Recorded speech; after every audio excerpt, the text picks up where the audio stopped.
We have reached my favorite time of year. It is like 50 degrees outside right now. And I'm a cold person. I'm not a big fan of summer. I don't like sweating. It's too I would much rather put a jacket on than not. Looks like we know what has been coming up and stealing the dog's food in the evenings.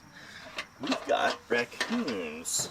That's good to know. We thought we had seen a couple of signs of them, but that's pretty consistently that we've been seeing them up on the porch.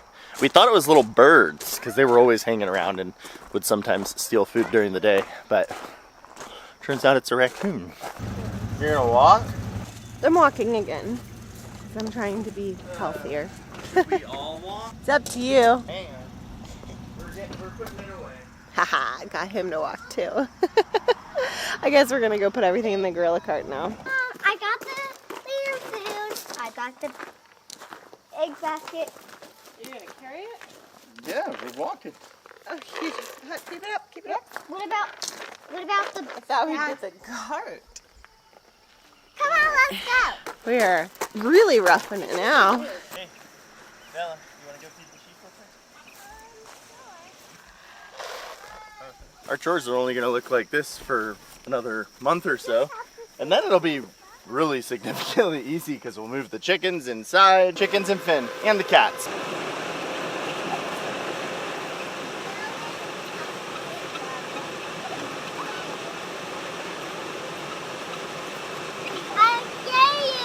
You did it! Alright, we gotta go get straw.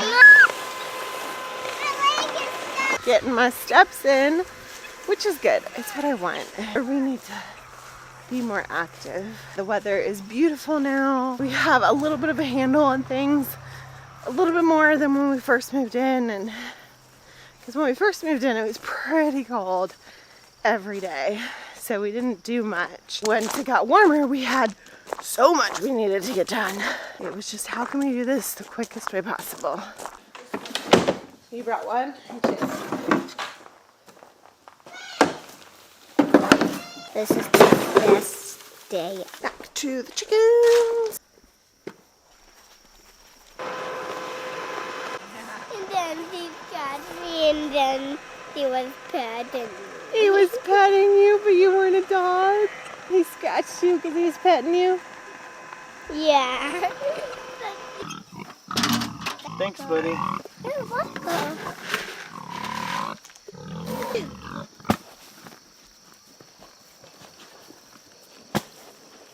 How am I still carrying everything? I freed up a hand. It's a beautiful day. It's a beautiful day out here in rural Appalachia. It's a very niche shout out to PFC Kearns. Anything to say for yourself? This is why I bring the cart. I'll keep complaining about carrying the buckets. We typically drive the side-by-side, which is colloquially named the farm car here. That was trying to explain what it was and what it was for to our kids, and farm car just made sense. His actual name is Big Blue, but we hardly ever call him that. We'll change up how we do things. We're still figuring it out. So the plan is, so we live on the mountain, like on top of the mountain. And so our winds out here are really crazy. So the plan is for this year, we are gonna take this carport that we currently have the cats housed in, and we're gonna somehow close up both sides. I haven't really figured out exactly how we're gonna do that yet. You want them to see.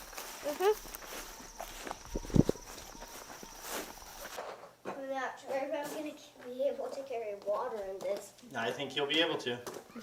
Carrying it like I was taught how to carry grenades in basic. Grenades.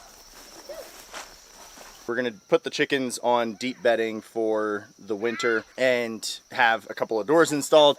I don't know exactly the best way to do that, but we're gonna figure it out. And then we'll put the dog right next to it here, so that way he has some wind protection and he's close to the flock that he'll be protecting. Yeah, so in the mornings, we'll just come out, grab feed, grab everything we need, and it'll literally be like, this is our house right here. So it'll be one step over and then check the chickens, go back inside because it'll be cold. Who doesn't love a view like that though? I'm sure you've heard them screaming. If not, they've been screaming and yelling and just like having fun, but yelling and seeing how loud they can yell. And that is one of the benefits of having a bunch of land, although we do have a lot of neighbors, but they don't care. This will be the only year that we can have eating chicken food in the garage, so.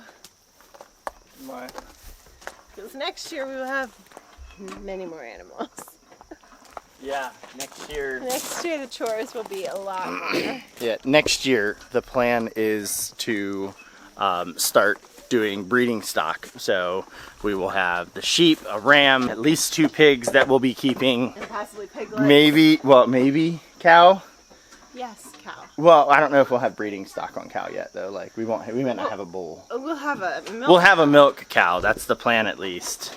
We may not have a bull. We may do AI for a little while. We already have the chickens and roosters. Yeah, but we might get rid of We're going to get rid of some of the roosters. Yeah, some of the roosters are going to become chicken noodle soup this winter. So while she's making breakfast, I'm going to go seal the shed, which is going to become somewhat of a recording studio for my other work, which is just making videos for companies. And it'll also become a storage shed. I do affiliate sales as well, mostly on TikTok. Let's check on our pool. Kind of gross for a few days, and it turned our pool green because we couldn't run it because it kept shutting off. We might have to treat it with something else other than just the salt.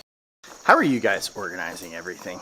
Because I'm across 1, 2, 3, 4, 5. I think I'm across 6 buildings.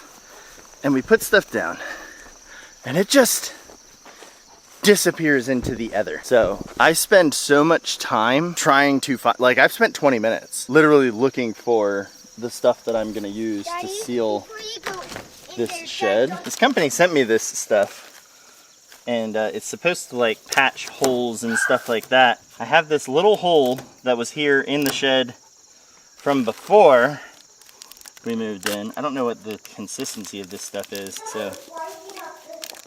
Yeah, me. Why? Because. So, it's supposed to just like go on soft and then harden. So I have a couple packs of it here. There's no instructions. Hey, get away. All the instructions are in Chinese, so hopefully that's a good fix. It was a pretty typical day.